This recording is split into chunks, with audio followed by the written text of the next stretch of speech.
Hello guys and welcome back to best car picks. നമുക്കറിയാം കഴിഞ്ഞ കുറച്ച് കാലങ്ങളായിട്ട് ഇന്ത്യയിലെ ഏറ്റവും ബെസ്റ്റ് സെല്ലിംഗ് വാഹനം ഏതാണ് എന്ന് ചോദിച്ചാൽ അത് ടാറ്റയുടെ വണ്ടിയല്ല, നെക്സോൺ EV ആയിരുന്നു പണ്ട്. അതിനുശേഷം പഞ്ച് ആയി, പക്ഷെ അതൊക്കെ മാറി നമ്മുടെ വിൻസർ EV വന്നപ്പോൾ തൊട്ട് അതാണ് ഇന്ത്യയിലെ ഏറ്റവും ബെസ്റ്റ് സെല്ലിംഗ് ഇലക്ട്രിക് വാഹനം. പിന്നെ അവർ അത്യാവശ്യം നന്നായിട്ട് കോംപ്ലിമെൻറ്റ് ചെയ്യുന്ന രീതിയിൽ വിൻസർ EV പ്രോ ഇറക്കി, പിന്നെ അതിൻ്റെ അകത്ത് കുറച്ച് ഫീച്ചേഴ്സ് ആഡ് ചെയ്തു. ആൻഡ് പ്രൈസ് ആണെങ്കിൽ പോലും ഭയങ്കര അഗ്രസീവ് ആണ്. ഇഷ്ടംപോലെ ഫീച്ചേഴ്സ് നമുക്ക് കിട്ടുന്നുണ്ട്. ആ പ്രൈസിൽ അത്രയും നല്ല സൈസുള്ള വാഹനവും കിട്ടുന്നുണ്ട്. അതുകൊണ്ട് തന്നെ ഇപ്പോഴത്തെ ബെസ്റ്റ് സെല്ലിംഗ് വാഹനം അതാണ് എന്നുള്ള കാര്യത്തിൽ അത് ആക്ച്വലി വെൽ ഡിസേർവിംഗ് ആയിട്ടുള്ളൊരു വാഹനമാണ്. ആകെ ഒരു പ്രശ്നമുള്ളത് ഡിസൈൻ്റെ കാര്യത്തിലാണ്, പക്ഷെ അതങ്ങനെ ഒരുപാട് ആൾക്കാർ നോക്കുന്നില്ല എന്ന് തോന്നുന്നു. വണ്ടി എങ്ങനെ ഇരുന്നാലും പ്രാക്ടിക്കലാണ്, യൂസബിൾ ആണ്, അതൊക്കെ മതി. പിന്നെ MG ഇവിടെ ഇപ്പോൾ ഇത്രയും സക്സസ്ഫുൾ ആയിട്ട് കണ്ടിന്യൂ ചെയ്യാനുള്ള ഒരു ഷെയർ പോകുന്ന അല്ലെങ്കിൽ ഒരു ഭാഗം പോകുന്നത് നമ്മുടെ JSW ഗ്രൂപ്പിന് തന്നെയാണ്. ഇവർ ആദ്യം സായിക്കിൻ്റെ ഓണർഷിപ്പിലായിരുന്നു, ഇപ്പോഴും ഒരു ഭൂരിഭാഗം സായിക്കിൻ്റെ ഓണർഷിപ്പിൽ തന്നെയാണ്. അതായത് 49% ആണ് സായിക്കിന് ഇപ്പോൾ MGയിലുള്ള ഷെയർ, 51% ആണ് JSW ഗ്രൂപ്പിനുള്ള ഷെയർ.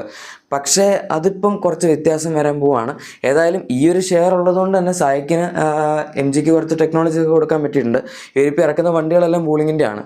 നമ്മുടെ വിൻസർ EV ആണെങ്കിലും വൂളിങ്ങിൻ്റെ ക്ലൗഡ് EV ആണ്. അതിന് മുന്നേ വന്ന കൊമറ്റ് EV, അതാണ് നമുക്ക് വൂളിങ്ങിൻ്റെ ആദ്യത്തെ വാഹനമായിട്ട് വന്നത്. അത്യാവശ്യം ഡീസൻ്റ് ആയിട്ടുള്ള റെസ്പോൺസ് ആണ് ഇതിൻ്റെ പ്രൈസും സെഗ്മെൻറ്റും ഒക്കെ വെച്ച് നോക്കിയിട്ട് ഈ വാഹനത്തിന് ലഭിച്ചത്. ഇത് വൂളിങ്ങിൻ്റെ എയർ EV ആയിരുന്നു. ഇനിയിപ്പോൾ വൂളിങ്ങിൻ്റെ രണ്ട് വാഹനങ്ങൾ ബിങ്കോ EVയും ബിങ്കോ പ്ലസ് EVയും അവരിവിടെ ഇന്ത്യയിൽ ജസ്റ്റ് കൊണ്ടുവന്നത് നമ്മൾ സ്പൈ ചെയ്യപ്പെട്ടിട്ട് ഉള്ള കുറച്ച് ഫോട്ടോസ് കണ്ടിട്ടുണ്ടായിരുന്നു.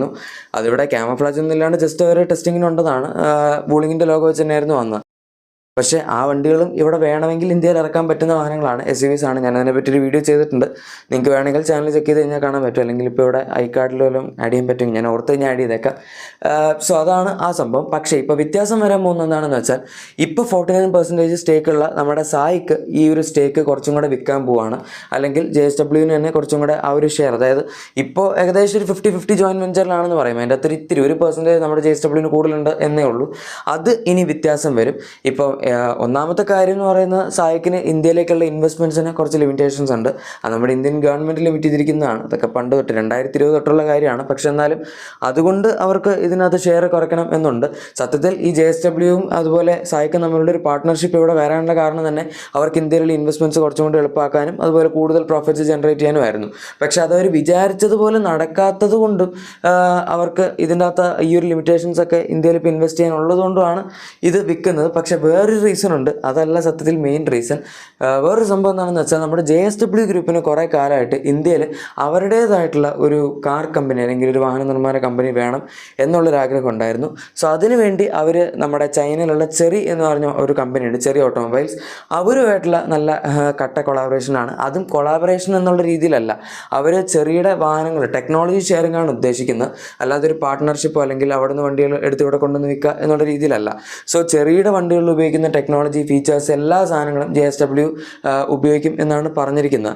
അത് ഒരു പുതിയ കമ്പനിയായിട്ട് ഫോം ചെയ്യാനാണ്, അല്ലാതെ ഇന്ത്യയിൽ ചെറിയുടെ വാഹനങ്ങൾ ചെറിയുടെ പേരിൽ തന്നെ കൊണ്ടിറക്കി വിൽക്കും എന്നുള്ളതല്ല അവർ പറയുന്നത്. ചെറി എന്ന് പറയുന്നത് ചൈനയിൽ അത്യാവശ്യം നല്ല റീച്ചുള്ളൊരു കമ്പനി തന്നെയാണ്. സായിക്കാണ് അവിടുത്തെ ഏറ്റവും വലിയ കോൺഗ്ലോമറേറ്റ്, കാരണം ഇഷ്ടംപോലെ കമ്പനികൾ സായിക്കിന് അണ്ടറിൽ വരുന്നുണ്ട്. പക്ഷേ ചെറി ആണെങ്കിൽ പോലും ഇപ്പോൾ അത്യാവശ്യം നല്ലൊരു ഹോം ഗ്രൗണ്ട് പ്രസൻസ് ഉണ്ട്. ഇപ്പോൾ ചൈനയിൽ അത്യാവശ്യം നല്ല പ്രസൻസ് ഉണ്ട് ചെറിക്ക്. പുറത്തേക്കാണെങ്കിലും പതുക്കെ എക്സ്പാൻഡ് ചെയ്തുകൊണ്ടിരിക്കുന്ന ഒരു കമ്പനിയാണ്. അതുകൊണ്ടായിരിക്കും ചിലപ്പം നമ്മുടെ JSW ഗ്രൂപ്പ് ഇവരെ അപ്രോച്ച് ചെയ്തത്. ഇതിനെപ്പറ്റിയുള്ളൊരു ഒഫീഷ്യൽ കൺഫർമേഷൻ, അതായത് ഇവർ ചെറിയായിട്ട് തന്നെ ആയിരിക്കും ഇനി ഈ സംഭവം ടെക്നോളജി ഷെയറിംഗ് ഒക്കെ ചെയ്യാൻ പോകുന്നത് എന്നുള്ളതിൻ്റെ ഒരു കൺഫർമേഷൻ വന്നിട്ടില്ല. ഇത് ഈ പറയുന്ന കാര്യങ്ങളെല്ലാം റൂട്ടേഴ്സ് റിപ്പോർട്ട് ചെയ്തിരിക്കുന്ന കാര്യങ്ങളാണ്. ഓക്കെ, പക്ഷേ ചെറിയുടെ അടുത്ത് അവർ ചോദിച്ച സമയത്ത് ചെറിയൊരു കൺഫർമേഷൻ വന്നിട്ടില്ലായിരുന്നു. അതുകൊണ്ട് നമുക്കിപ്പോഴും ഉറപ്പിക്കാൻ പറ്റില്ല ഫൈനൽ കണ്ടൻറ്റർ ചെറിയാണ് എന്നുള്ളത്. ഇനി വേറൊരു പ്രശ്നം എന്താണെന്ന് വെച്ചാൽ, ഈ JSW ഗ്രൂപ്പ് ചെറിയ അക്വയർ ചെയ്യുകയാണെങ്കിൽ ഓൾറെഡി MGയും JSW ഗ്രൂപ്പും തമ്മിൽ അത്യാവശ്യം ഷെയർ ഉണ്ട്. ഇപ്പം സായിക്കാണ് MG ഓൺ ചെയ്യുന്നത്, ആ MG ആണ് ഇപ്പോൾ നമ്മുടെ ഇവിടുത്തെ JSW ഗ്രൂപ്പിന് 51% ഷെയർ ഉള്ളത്.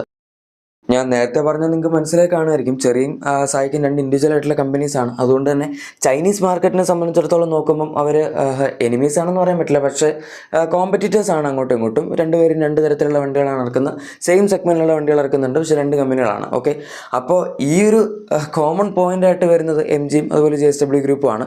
ഇവരിപ്പോൾ ചെറിയുടെ ടെക്നോളജി എടുക്കുകയാണെങ്കിൽ ചിലപ്പോൾ അതെന്തെങ്കിലും MGയിലേക്ക് ഇടാനും ഇവർക്ക് താല്പര്യം ഉണ്ടാകും. അങ്ങനെ ചെയ്യുന്ന സമയത്ത് അത് നമ്മുടെ സായിക്കിന് ഒരു പ്രശ്നമാവും. സോ അത് മൊത്തമായിട്ട് അവോയ്ഡ് ചെയ്യണമെന്നുണ്ടെങ്കിൽ അവർ ഈ കമ്പനിയുടെ മൊത്തം സ്റ്റേക്കും JSWന് വിൽക്കേണ്ടി വരും. അപ്പോൾ പിന്നെ ഈ കമ്പനി മൊത്തം JSWന് ഓണർഷിപ്പിലേക്ക് വരും.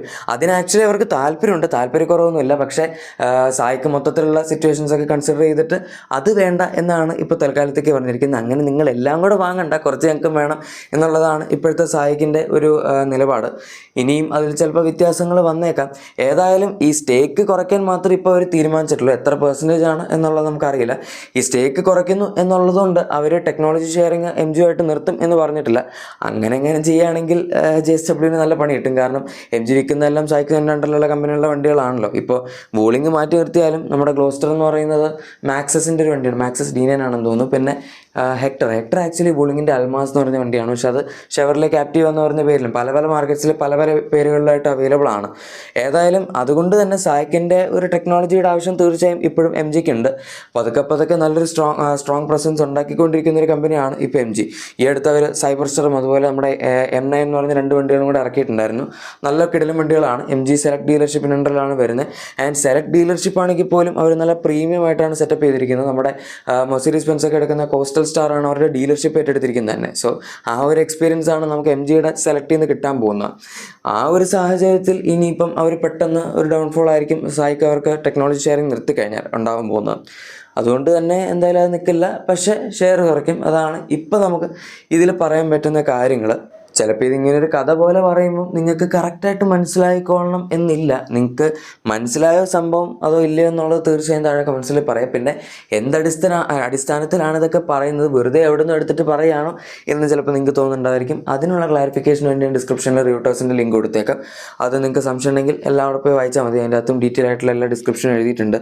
ഒരു കാര്യം ഉറപ്പാണ്, ഈ ഒരു ഫാസ്റ്റ് പേസിൽ തന്നെയാണ് MGയുടെ ഇനിയുള്ള ഫ്യൂച്ചർ പോകുന്നതെങ്കിൽ ഉറപ്പായിട്ടും അത്യാവശ്യം നല്ലൊരു പ്രസൻസ് തന്നെ അവർക്ക് ഇന്ത്യയിൽ കിട്ടും. കഴിഞ്ഞൊരു 2-3 വർഷത്തിന് മുന്നേ MG നിന്നിരുന്നൊരു പൊസിഷൻ നോക്കുകയാണെങ്കിൽ അവിടെ എല്ലാവരും ഇപ്പോൾ നിൽക്കുന്നത്.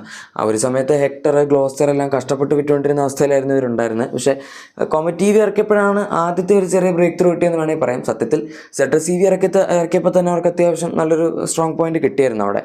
അതിനുശേഷം പിന്നെ കോമറ്റും വിൻസറി വന്നപ്പോഴാണ് ഏറ്റവും ഗ്രേറ്റസ്റ്റ് ഓഫ് എവർ ടൈം എന്ന് പറയാൻ പറ്റുന്ന MGയുടെ ഒരു ബ്രേക്ക് ത്രൂ വന്ന്. ഏറ്റവും കൂടുതൽ വിൽക്കുന്ന വണ്ടിയും ഇത് തന്നെയാണ്. വിൻസറിവയുടെ ഇൻഡിവിജ്വൽ സെയിൽസ് നമ്മൾ നോക്കിക്കഴിഞ്ഞാൽ ബാക്കി എല്ലാത്തിനും കൂടെ കമ്പൈൻഡ് സെയിൽസ് അത്ര എത്തില്ല.